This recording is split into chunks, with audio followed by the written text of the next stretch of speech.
back, I printed these tie-dye shibori prints onto canvas with my printer, and today I will show you the bag that I made.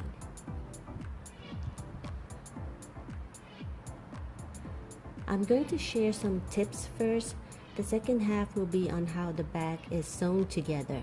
There will be some time codes in the description box below to help you jump around the tutorial. Boro is patching with rags. You will need embroidery floss and long sharp needles with large eyes to fit the whole strand of the embroidery floss. I went for this style because my prints are not color fast. I don't have to worry so much about the bag getting dirty because the more worn out it gets, the better it will look. You can do a quick check of a fabric's color fastness by rubbing a piece of white paper onto the fabric. If the color transfers, then it will bleed when it gets washed. For the base fabric, I use cotton fabric, about the same thickness as a men's shirt. Keep in mind that the thicker the fabric used, the more energy you will have to use to push the needle through. I use mostly scrap pieces of jeans, and I sew rows and rows of running stitches over the patches to create a new fabric. After I covered the whole piece with these running stitches, I went back and added decorative stitches over them. The result is a thickness that is good for making bags and still feels soft to the touch.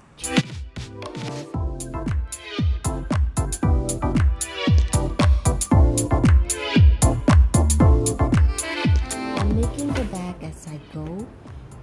Here I'm cutting out the base fabric for the burrow patches. I was going to use there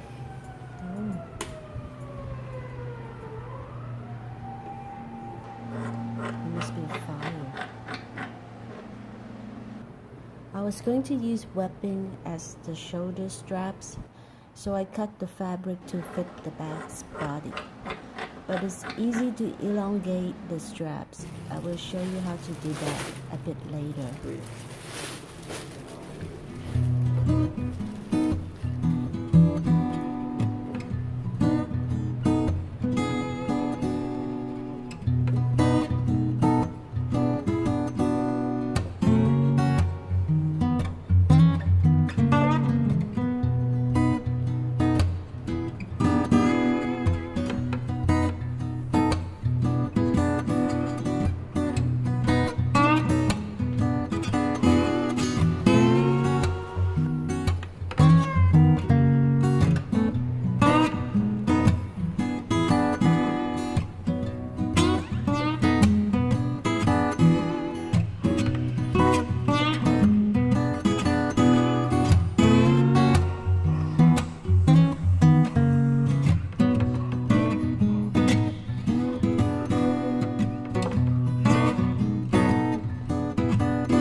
Position the pocket at least 5 centimeters from the middle of the bag's body so that the pocket lands above the base of the bag.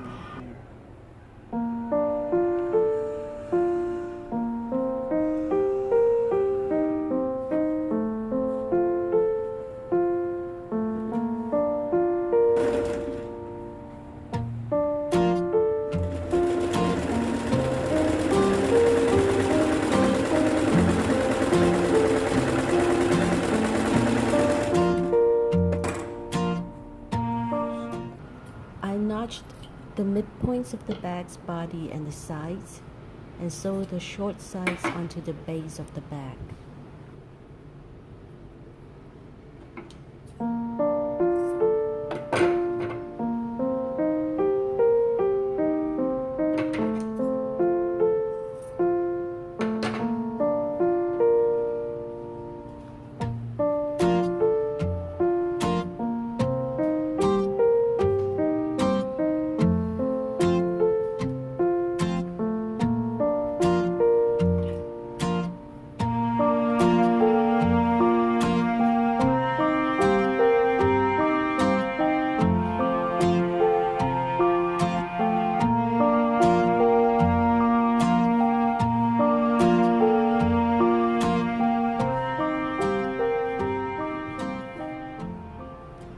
To sew the sides together, I have to make a snip on the bag's body, right where the corner will be. This will help the bag's body to fan out and not create crinkles.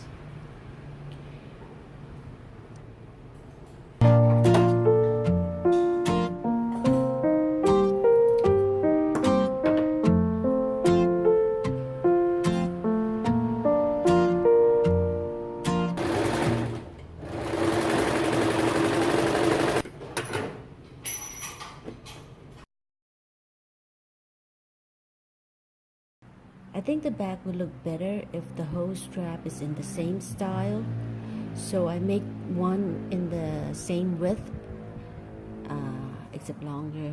I think it's about 31 inches long.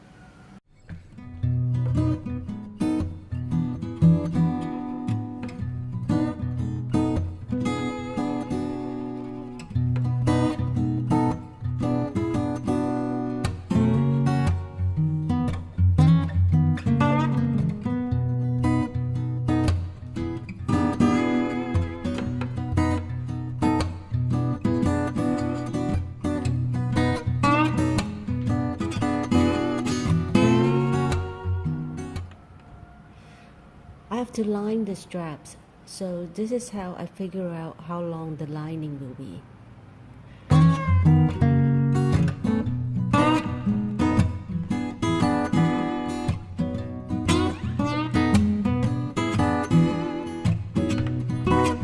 Pin the lining and the straps right sides together.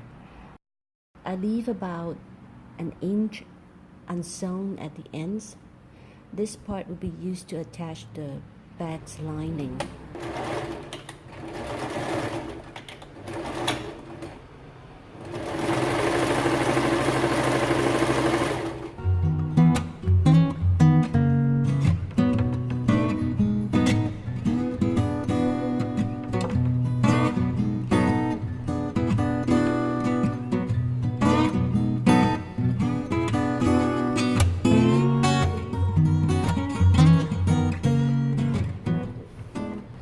I also top stitch the strap on both the long edges.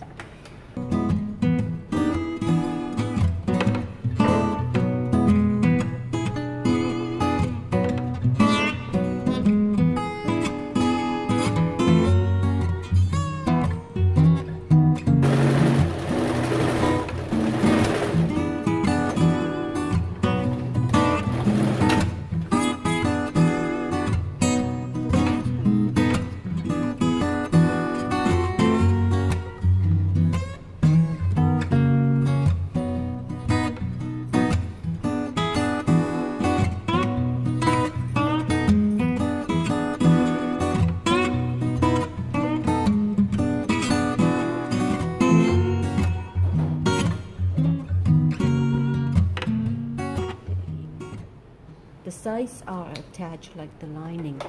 I snip the corners of the bag's body so that I can turn the bag nicely.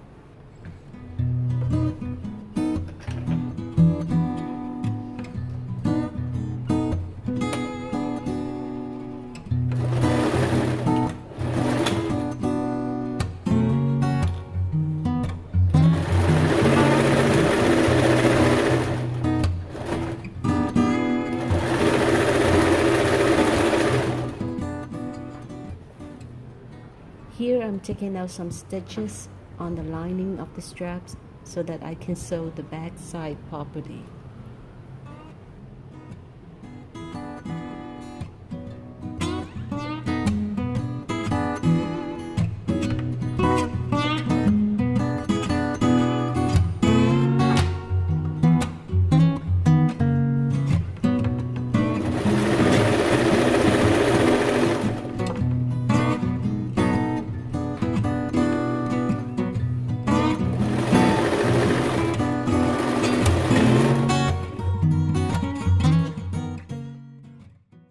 I added a belt loop to one of the inside pockets. So I just sew the short ends onto the pocket, and you will have something to hold your pen or clip your keys. When you fit the lining onto the bag's body, it should be a snug fit.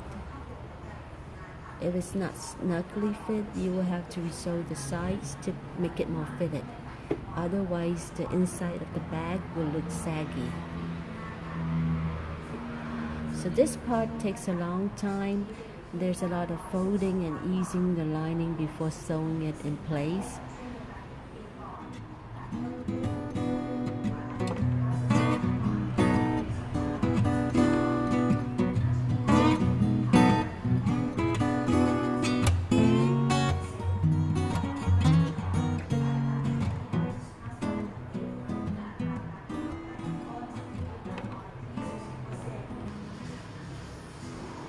I sew the lining's opening onto the binding.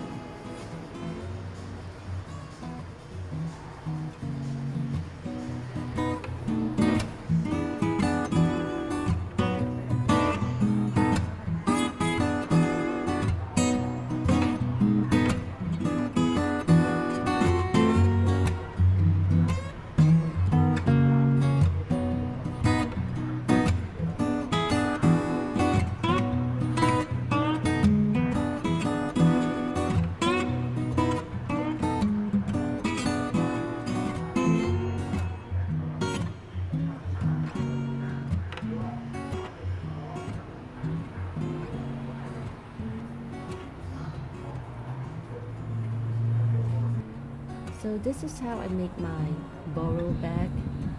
I hope you like it, and thanks for watching.